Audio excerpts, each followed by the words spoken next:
Hola a todos, me llamo Manuel Guerra y soy el autor de este libro, Linux de cero a Ninja. Si estáis viendo este vídeo es porque entiendo que os interesa el mundo del software libre y de este sistema operativo tan conocido. Este libro lo podéis comprar en Amazon a un precio muy reducido.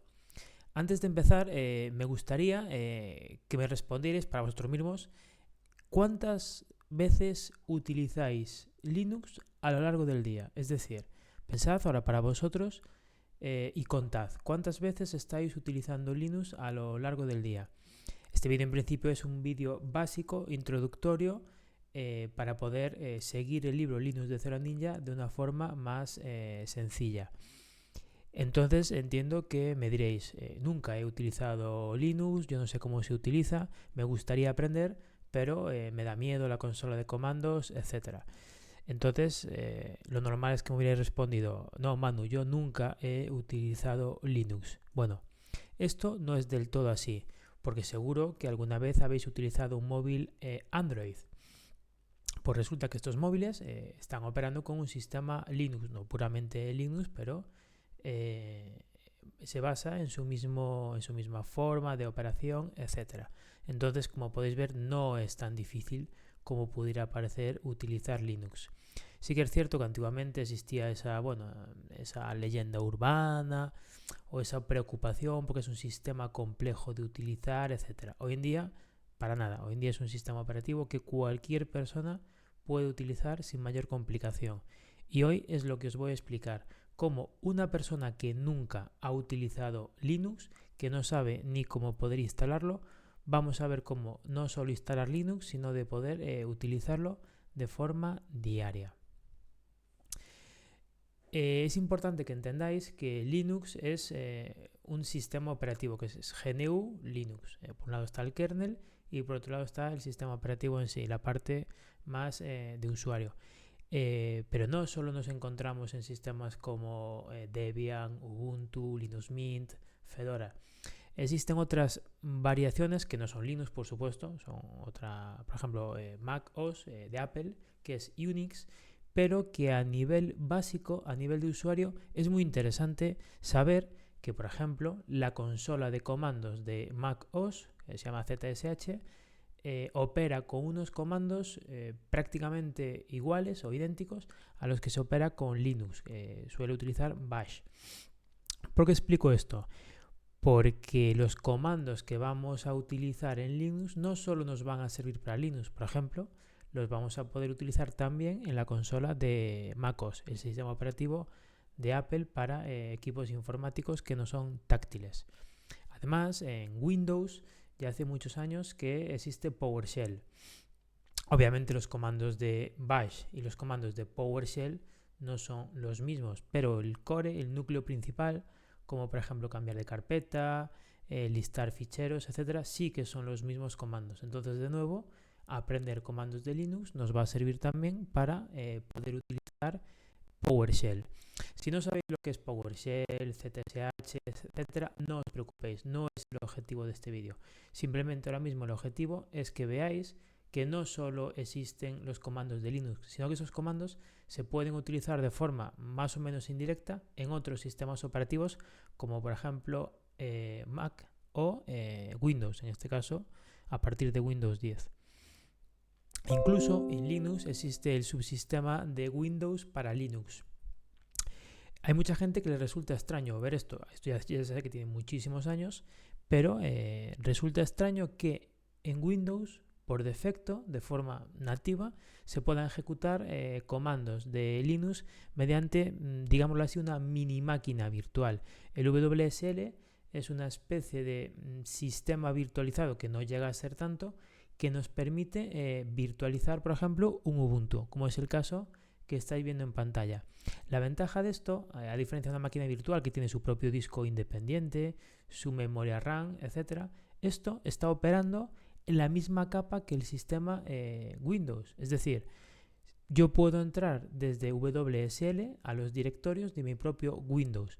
Entonces es una forma pues bastante sencilla de poder operar con Linux en un sistema Windows. Obviamente no tiene la misma capacidad o la misma potencialidad que un Linux instalado en disco duro, pero bueno, para ir haciendo pruebas o ir aprendiendo, pues no está nada mal. Como veis, existen muchísimas formas de poder utilizar Linux. Aquí abajo en este enlace en amarillo os dejo un tutorial para que veáis cómo se activa este WSL en sistemas Windows. No es nada complejo, pero bueno, tampoco lo vamos a explicar ahora. Antes os hablaba de Bash, ZSH, PowerShell. ¿Qué son estos? Bueno, estos son lenguajes de que permiten introducir comandos. Entonces, si yo escribo, por ejemplo, en Bash, que es normalmente el gestor de comandos de, por decirlo así, no es puramente eso, pero bueno, para que nos entendamos, de Linux, tiene una sintaxis, un idioma, por decirlo así. ZSH, que es el de Unix en principio, pues tiene otra muy parecida. Hay un sistema operativo, una distribución de Linux que se llama Kali Linux, una distribución orientada al pentesting, hacking, etcétera, que ya desde hace 2 o 3 años utiliza ZSH. Es decir, como veis, están muy interrelacionados unos lenguajes con otros o unos intérpretes con otros. Entonces esto al usuario final le viene muy bien, porque solo aprendiendo una cosa le va a permitir utilizarlo en distintas distribuciones. Un ejemplo sería, yo aprendo un idioma, yo aprendo ahora inglés, y no solo voy a poder utilizar inglés en Reino Unido o en Estados Unidos. A lo mejor tengo un viaje a, yo qué sé, a Alemania, a Japón, a Australia, y también puedo utilizar ese idioma inglés, aunque puramente no sea el idioma nativo, sí que me voy a poder desenvolver con ese idioma. Pues esto sería muy parecido. Ahora mismo Linux es el idioma que, por así, más puertas nos abrirían en el mundo de los sistemas informáticos. Ahora vamos a la parte importante de este vídeo, el objetivo, porque ya os digo, este es el vídeo introductorio al libro Linux de Zero Ninja, que ya empieza pues en un nivel básico. Esto sería como el precalentamiento de ese libro, ¿vale? ¿Cómo podemos instalar Linux? Bueno, pues existen distintas posibilidades. La posibilidad más sencilla es directamente en el disco. Cogemos nuestra distribución Linux y la instalamos como si fuera un Windows o como si fuera cualquier otro tipo de sistema operativo, y la vamos a poder utilizar en cualquier momento. Esto para una persona que empieza de cero a lo mejor es una curva demasiado pronunciada. Hay otros pasos intermedios que se pueden ir dando antes de llegar a la instalación en disco duro. Por ejemplo, utilizar un Live CD USB. Esto básicamente es en un pendrive, por ejemplo. En un CD ya no tiene mucho sentido, porque ya muchos ordenadores no tienen ni para reproducir CD ni DVD. Técnicamente se puede, pero bueno, en la vida real hoy en día ya es más complicado. Por sería introducir una imagen de una distribución Linux Live en un pendrive. Entonces conectaríamos el pendrive al ordenador apagado, arrancamos el ordenador y seleccionamos arrancar desde el pendrive. Vamos a ver un ejemplo con una máquina virtual de cómo se haría esto. Esto nos sirve para dos cosas. Uno, si queremos instalar Linux en nuestro ordenador de cero, podemos seguir estos pasos que os voy a explicar ahora. O dos, si lo queremos hacer de forma live USB, es decir, sin instalar nada, todo va a estar metido en el pendrive, vamos a ejecutar el sistema operativo, pero no vamos a romper nada en principio, solo va a estar la información en el pendrive. El paso inicial o el camino inicial va a ser el mismo en las dos situaciones. Después cambiará, pero el camino inicial va a ser el mismo. ¿Y cuál es este camino? Lo primero, conectamos un pendrive que no tengamos información que no nos interese en nuestro ordenador. Lo recomendable es que tenga 8 GB el pendrive, y si puede ser que sea USB 3.0. Una vez conectado el pendrive, nos vamos a descargar un programa que se llama Rufus, en este caso la versión 4.6. El programa simplemente entramos en Google o donde el buscador que queráis, escribimos Rufus y ya la primera opción que nos aparece es Rufus crea unidades USB arrancables fácilmente. Pues ya está, es este. Le damos a descargar y nos descargamos el programa sin mayor complicación. Hay más programas que hacen esta misma función. Yo elijo Rufus porque es uno de los que me gusta. Abrimos el programa Rufus. Lo estoy explicando desde Windows porque entiendo que es para instalar Linux, que nunca habéis instalado un Linux, entonces os lo explico desde Windows para que os podáis pasar a Linux. Lo primero que tenéis que hacer aquí es seleccionar el dispositivo en el que queréis guardar esta imagen, esta ISO que habéis descargado, ¿vale? En este caso seleccionamos el pendrive de 8 GB, el Toshiba, y ahora podemos o bien aquí decirle que nos descargue una ISO, pero lo recomendable es seleccionar nosotros el disco de imagen. En este caso voy a seleccionar un Ubuntu Mate 24041 de 64 bits. Si quisiera descargar, por ejemplo, un Kali Linux o quisiera descargar, por ejemplo, un Linux Mint, pues exactamente igual. Es que entramos a nuestro navegador, escribimos, por ejemplo, Linux Mint, entramos a la página oficial y ya nos aparece el download, el descargador. Buscamos la versión Cinnamon, por ejemplo, que es el entorno de escritorio, a mí es el que más me gusta, le damos a descargar y ya nos descarga una ISO en este caso de 3 GB. Nuestro objetivo aquí va a ser siempre conseguir una ISO, una imagen en la que esté adentro del sistema operativo. Yo en el ejemplo que estoy mostrando aquí estoy utilizando una Ubuntu Mate, pues ya está. Seleccionamos dónde lo queremos guardar. Aquí tenemos que tener cuidado, porque si seleccionamos un pendrive o una unidad de almacenamiento que no sea la que queremos, la vamos a borrar. Entonces hay que tener cuidado de seleccionar la correcta. Si dudamos, la podemos desconectar a ver si desaparece de aquí. Así sabemos que estamos, y la volvemos a conectar después. Así sabemos que estamos en la correcta. Una vez que ya hemos terminado, le damos a empezar. Esto es lo que va a empezar. Aquí le damos a OK.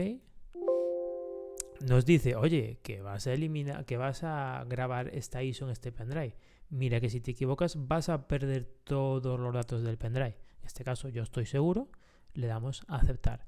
Y empezaría, pues a grabar cosas, la ISO se empezaría a grabar en el pendrive. Esto es un proceso que, depende de lo que ocupe la ISO y de la velocidad de escritura del pendrive, pues puede tardar más.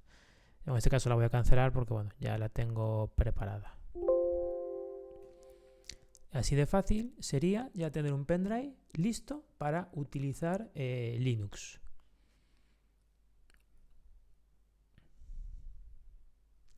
Otra forma, aunque ya está desde mi punto de vista totalmente pasado de moda, es el Group. Group desde el punto de vista de arranque dual, ¿no? Desde el punto de vista de operación de Linux. Antiguamente, como los equipos no tenían capacidad, los equipos informáticos no tenían capacidad de tener dos sistemas operativos arrancados al mismo tiempo, había que elegir qué sistema se arrancaba al comenzar, si se arrancaba Linux, si se arrancaba Windows o qué distribución se arrancaba. Entonces teníamos que elegir y seleccionar, y a partir de ahí empezaba a arrancar el sistema operativo. Claro, esto no nos permitía tener dos sistemas al mismo tiempo, por ejemplo un Windows y un Linux. Lo explico porque está ahí, pero ya no tiene mucho interés, ¿vale? Y después la parte más, desde mi punto de vista, más útil hoy en día son las máquinas virtuales. Si por ejemplo vosotros tenéis un Windows 10, Windows 11, ya sabéis que Windows 10 creo que en octubre de este año ya deja de estar soportado. Entonces o os pasáis a Windows 11 con todo lo que eso implica, o os quedáis con un sistema operativo que ya no está soportado por Microsoft, o os pasáis a Linux, ¿vale? Que no vais a tener estos problemas que tenéis con Windows. Si no queréis hacer esa curva o ese cambio tan de repente, podéis pasar por una máquina virtual. Primero os acostumbráis a utilizar el sistema operativo Linux virtualizado y cuando ya estáis cómodos lo podéis pasar a ya sobre disco. ¿Cómo se virtualiza? Es lo que vamos a ver ahora. ¿Qué es virtualizar? Pues virtualizar es ejecutar un sistema operativo o varios sistemas operativos dentro de otro. Y para eso nos hace falta un software especial. Por ejemplo, VirtualBox o VMware. En mi caso, pues los que me conozcáis sabéis que me gusta más VMware, no por nada, pero vengo de haber utilizado SX, los hipervisores de VMware, entonces pues estoy más acostumbrado a utilizar VMware y me parece un programa más potente. Es un programa comercial, ¿vale? Es un poco, distinto a lo que es el software libre, que es VirtualBox. Es decir, libre sería VirtualBox y comercial VMware. Pero sí que es cierto que hay herramientas comerciales que en este caso yo creo que son mejores. Incluso ya hace un año y medio VMware lo compró una empresa llamada Broadcom. Cuando esto ocurrió, resulta que, bueno, unas licencias, este programa antes costaba unos 250-300 euros aproximadamente, depende. Cuando lo compró Broadcom, lo que hizo es que unas licencias de hipervisores las disparó de precio. Bueno, no vamos a hablar de eso. Pero, por casualidades o cosas de la vida, resulta que el VMware Workstation, que es el programa para poder virtualizar en un entorno doméstico, como un ordenador de casa o lo que sea, en vuestro caso, vuestro ordenador portátil o vuestro ordenador de sobremesa, resulta que VMware Workstation Pro lo han puesto gratis. Es decir, ya no hay que pagar 200 euros. Simplemente entramos a la página de Broadcom, nos registramos y descargamos la licencia sin ningún tipo de problema. No hay que piratear nada ni hacer nada raro. Lo descargamos y lo tenemos gratis, que es lo que vamos a explicar ahora. Esto que estáis viendo aquí, como os dije antes, yo, si os fijáis, voy a minimizar todo. Mi ordenador en el que estoy yo haciendo este vídeo es un Linux Mint, pero aquí habéis visto un Windows. Esto es un Windows. Bueno, no sé si os fijáis, aquí tengo el Word, el Office, el FTK, bueno, unos programas. Entonces yo aquí dentro de este Linux Mint estoy ejecutando un Windows. Esto no tiene mayor complicación, ¿vale? Esto es lo que podéis hacer vosotros al revés. Tener en vuestro ordenador un Windows, que vuestro ordenador de momento sea Windows, pero virtualizar un Linux, el que queráis. Vale, voy a apagar esta máquina virtual. Máquinas virtuales puedo tener tantas arrancadas como capacidad tenga. Es decir, si tengo mucha RAM y mucho procesador, pues puedo arrancar muchas al mismo tiempo. A lo mejor no tiene mucho sentido, pero técnicamente podría, ¿vale? Aquí en las máquinas virtuales, pues a la izquierda tengo todas las máquinas virtuales que en este caso tengo yo instaladas. Pues tengo unas cuantas, ¿vale? Entonces, ¿qué vamos a hacer ahora? Bueno, vamos a explicar cómo instalar Linux desde cero. Bien desde una máquina virtual o bien ya directamente, si os atrevéis, a instalarlo directamente en el ordenador. Los pasos van a ser lo mismo. Si lo queréis instalar en el ordenador, cogéis el pendrive, lo metéis en vuestro ordenador, pulsáis F2, F12, la tecla que sea para elegir el boot, el sistema de arranque, elegís que arranque desde el pendrive y a partir de ese momento ya vais a seguir haciendo los pasos que vais a ver ahora mismo. ¿Que lo queréis hacer en máquina virtual? Hacéis los pasos que voy a hacer ahora mismo. La ventaja, que son exactamente los mismos pasos, porque es el mismo tipo de instalación. Para hacerlo en máquina virtual, en VMware Workstation, en VirtualBox es lo mismo, pero bueno, lo explico en VMware.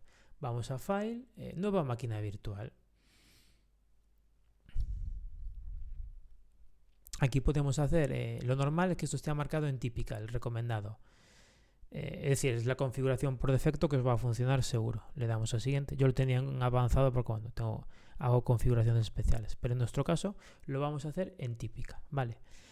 En el primer mensaje nos dice ¿qué imagen ISO quieres utilizar? Vale, pues yo quiero utilizar la imagen ISO de Ubuntu Mate, la que he descargado, o la que quisiéramos. Aquí incluso podríamos marcar una ISO de un Windows, de un Kali, de un Debian, lo que queramos, ¿vale?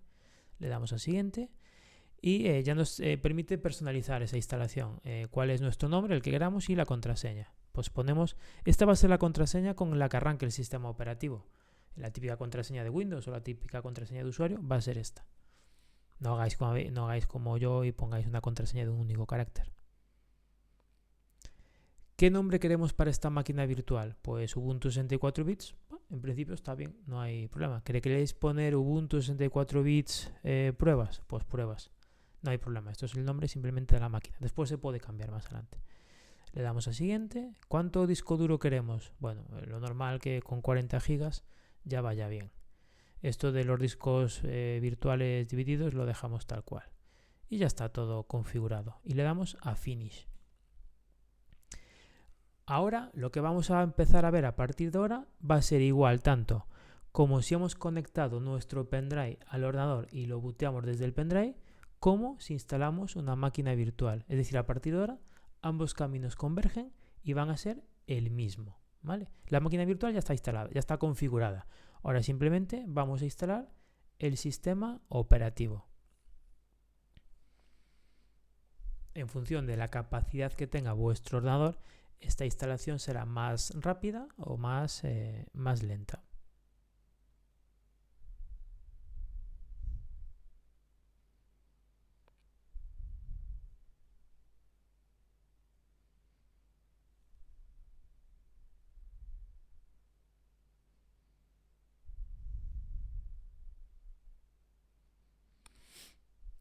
Vale, ya nos ha cargado, ya veis que ha tardado unos pocos segundos. Ya nos ha cargado un entorno gráfico. Aquí no hay consola de comandos, no os preocupéis. Aquí no va a haber consola de comandos ni cosas raras. Va a ser todo entorno gráfico y entorno muy intuitivo, ¿vale? Muy fácil de utilizar.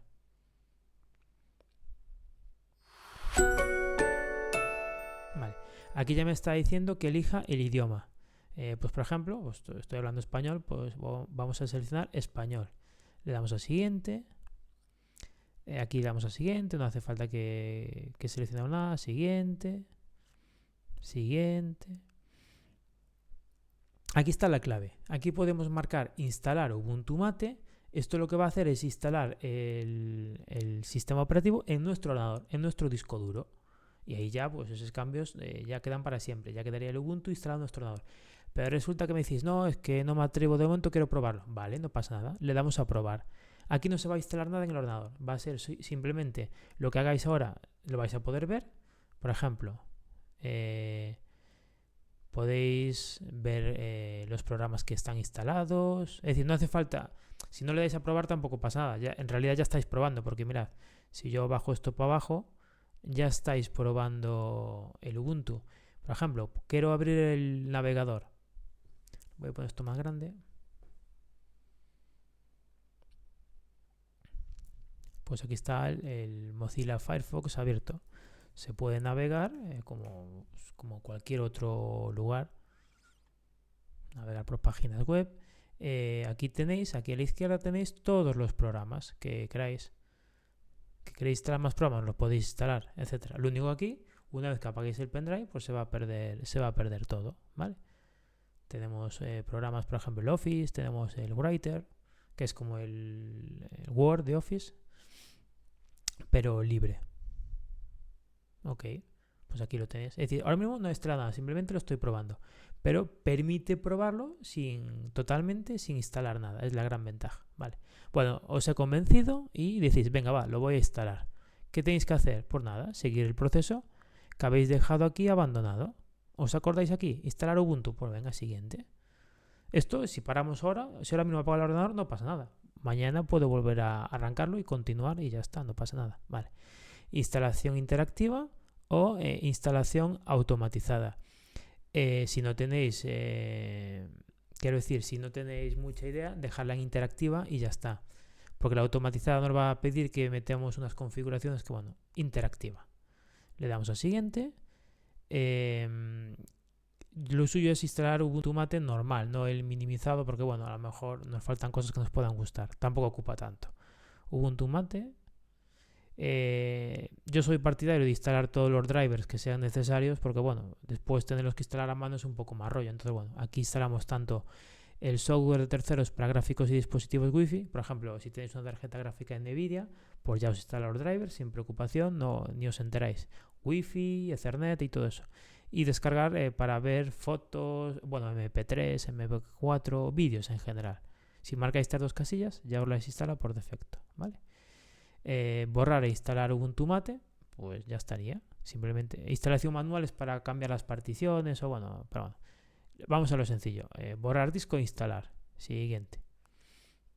Su nombre, aquí no lo vuelve a pedir. Pues ponemos Manu. Bueno, Manu.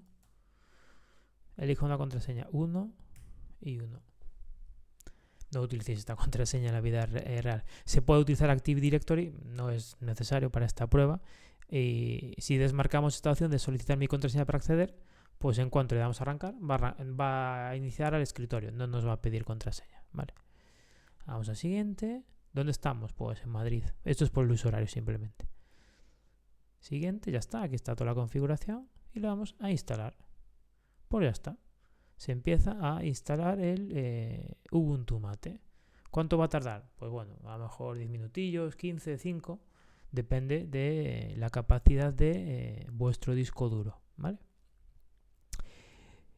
Esto, los que sois de Windows, os va a parecer un poco raro, pero resulta que yo ahora puedo bajar esto para abajo, eso se está instalando y yo puedo utilizar aquí tranquilamente el sistema este, porque esto está cargado en memoria, entonces yo lo puedo utilizar sin problema. ¿Y qué podemos hacer? Por ejemplo, os voy a enseñar la consola de comandos. La voy a poner un poco más grande. A ver, colores. Voy a poner el texto así. Select. Venga. Y voy a poner la letra un poco más grande, que tengo la resolución de pantalla muy alta. Igual no veis lo que estoy haciendo. Vale. Venga, pues aquí ya tenemos la consola de comandos de Ubuntu. Yo aquí, por ejemplo, puedo escribir ls, el comando ls, que me lista todos los ficheros. No os preocupéis por estos comandos porque están todos explicados en el libro. Esto simplemente es como una explicación rápida. Si escribimos, por ejemplo, ls-elisa, nos pone los ficheros ocultos, que son los que empiezan en punto en Linux, ¿vale? Clear permite limpiar la consola, volver a tenerla limpia. Si, por ejemplo, quiero saber en qué ruta estoy, escribo pwd. Cuando aquí tengo esto ya sé que estoy en el home, pero bueno, por si no lo sabéis, escribo pwd y me dice estoy en home, Ubuntu Mate. Que quiero retroceder 2 pasos, cd 2 puntos. Subo a la carpeta anterior. Que quiero volver a entrar a Ubuntu Mate, cd es cambiar directorio, Ubuntu Mate. Normalmente no hace falta escribirlo todo, le damos a tabulación y ya nos lo cubre, ¿vale? Pero ya digo, esto no voy a entrar mucho porque esto está explicado en el libro. Mi objetivo de este vídeo es que entendáis cómo se puede instalar de forma sencilla Linux en distintos formatos, tanto en máquina virtual como en Live USB, como en disco directamente, o utilizar las consolas que nos traen otros entornos como por ejemplo Windows, PowerShell o MacOS con su terminal. A veces me dicen, ¿y si quiero conectar un pendrive es muy difícil, etcétera? No, si conectamos un pendrive ahora mismo a este ordenador, el pendrive nos va a aparecer aquí. Se monta automáticamente, no hay que hacer nada. Antiguamente ya sé que aquí, por ejemplo, pues si meto un pendrive, pues aquí veríamos otra nueva unidad. No tiene mayor complejidad. Ya sé que antiguamente para instalar un pendrive, conectar un pendrive, había que montarlo con unos comandos. Esto ya hace tiempo que ha desaparecido. ¿Cómo son las carpetas en Linux? Pues muy parecidas a Windows, los que vengáis de Windows o los que vengáis de Mac. Tenemos una carpeta de Home, que es como la carpeta de usuario de Windows, y si entramos al usuario, pues tenemos documentos que son como mis documentos, descargas, música, fotos, vídeos. Veis que es exactamente igual a Windows. Y desktop, que es este es el escritorio, ¿vale? Aquí a la izquierda tenéis pues lo mismo, tenéis todas las carpetitas. Aquí podéis añadir más marcadores, quitarlos, eso a gusto del consumidor. Tenéis trash, que es la papelera. Esto se puede poner en español, obviamente, yo lo tengo en inglés, porque se está instalando. Cuando se instale, como he marcado español, todo esto lo vamos a ver en español. La papelera que se puede borrar, es decir, tenemos prácticamente todo lo que podamos imaginar en un Windows. Incluso podemos instalar programas desde el App Center. Es como una especie de Play Store de Google o App Store de los móviles Apple. Aquí buscamos el programa que nosotros queramos y simplemente lo instalamos. Por ejemplo, Spotify. Spotify, pues pulsamos aquí, le damos a instalar. No hay que entrar a páginas pirata para encontrar programas raros, nada. Aquí le damos a instalar.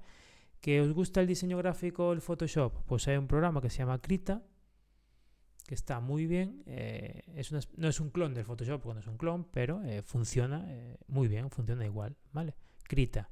¿Que os gusta el montar vídeos, etcétera? Kdenlive. Para edición de vídeo, Kdenlive va estupendamente. Entonces, bueno, eso ya es un poco ir instalando después los programas que nosotros queramos. Ya os digo, yo llevo con el sistema operativo utilizando Linux como sistema doméstico, mis ordenadores portátiles, muchos años. Y no noto en falta ningún programa, ¿vale? Antiguamente sí que era más difícil. Está el tema del Office, del Word. Si tenéis Office 365 online, pues ya está, es un navegador. Y si lo queréis tener instalado, o bien lo virtualizáis con Windows, el Office, o os instaláis el Office, el LibreOffice 25.2 creo que es. A partir del 25 ya es muy parecido al Word. Así que bueno, no deberíais tener demasiados problemas para cosas, es decir, las diferencias ya son muy concretas. No es como antiguamente que era más complicado. Vale. Esto cuando termine de instalarse, pues ya tendremos un Linux instalado para siempre. Yo ahora lo voy a cancelar porque, bueno, no quiero otra máquina virtual, no la necesito, entonces pues simplemente le doy a Power Off y se va a apagar la máquina virtual. Aquí, por ejemplo, yo tengo, yo que sé, este Kali Linux, es una máquina de hacking. Una vez que la tengamos, simplemente le damos a Play y la máquina arranca y empieza a arrancar como si fuera un ordenador que recién arrancado, y en cuanto arranque, pues vamos a tener aquí dentro un sistema operativo para poder trabajar. Si os fijáis, la ventaja es importante, porque yo aquí puedo tener mi máquina, por ejemplo, yo aquí puedo estar viendo vídeos de YouTube,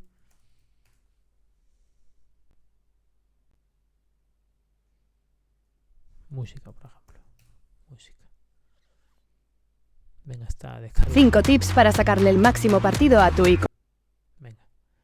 Aquí puedo tener un navegador viendo o escuchando a Karol G, y aquí puedo estar con una máquina totalmente aislada, porque la máquina virtual puede estar totalmente aislada, haciendo pruebas de penetración, hacking ético, es decir, todo legal obviamente, para mi trabajo o para lo que sea. Es decir, esto es la ventaja de las máquinas virtuales. Aquí puedo tener un Linux, imaginar que esto es un Linux y esto es un Windows, lo que tengo aquí fuera. Incluso puedo copiar, ya aquí escribo esto, lo puedo seleccionar, copiar y lo pego en la máquina host.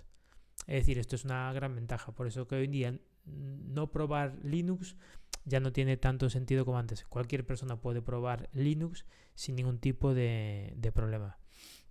Y ya para terminar, la pregunta del millón: ¿qué Linux me instalo? Bueno, esto pensad que es un vídeo introductorio básico.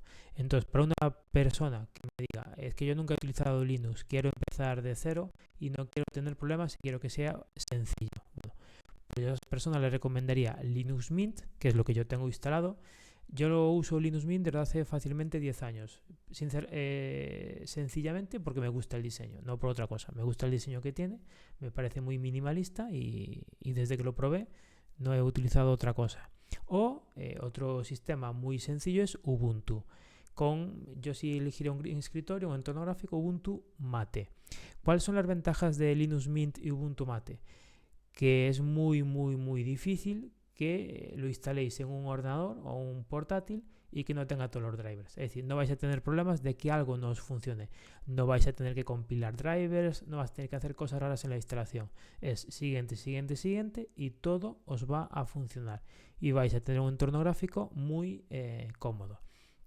Pero obviamente no solo existen estos sistemas operativos. En el libro explico que hay muchos otros tipos de sistemas. Por ejemplo, Red Hat, que es un entorno más enterprise desde pago, no es gratis, hay que pagarlo. CentOS, que es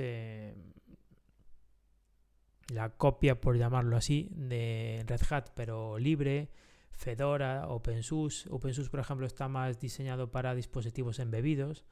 Debian, que yo creo que es de los más antiguos que hay y de los más robustos. El Ubuntu, la ventaja que tiene es como un Ubuntu, pero muy liviano. Es decir, si tenéis un ordenador muy viejo que ya no le podéis instalar Windows porque no va a funcionar, porque Windows tiene unos requerimientos, que vuestro ordenador ya no va a funcionar. Posiblemente con Linux Mint funcione, pero si ni con Linux Mint funciona, le podéis instalar un Ubuntu, que es una distribución muy liviana, que necesita muy poquitos recursos para funcionar, y a lo mejor podéis aprovechar ese ordenador que de otra manera no la podríais aprovechar. Y después estos que tengo aquí, Kaine, es una distribución para análisis forense informático, que está muy bien, tiene bloqueo de escritura, herramientas como Autopsy, Wimager, etc. O Kali Linux, que es una herramienta, una distribución para lo que os decía, pruebas de penetración, pentesting, legales, ¿vale? No se pueden cometer delitos con estas cosas. Yo en concreto, bueno, por mi especialidad me gusta mucho Kali Purple, que es como una especie de mezcla entre Blue Team y Red Team, pero bueno, eso es otra, eso ya queda un poco fuera de este vídeo. Simplemente os lo digo como curiosidad, ¿vale? Después, para terminar, esta página es plainshield.com. Es una página que está muy bien para cuando estéis utilizando el libro. Yo el consejo que os doy, que si queréis aprender Linux, ya sea bien para certificaros en el LPIC, Linux Professional Institute o otro tipo de certificaciones, es que los comandos y las instrucciones que vayáis viendo en el libro las vayáis utilizando en una consola de comandos vuestra, en un Linux vuestro, vais haciendo pruebas.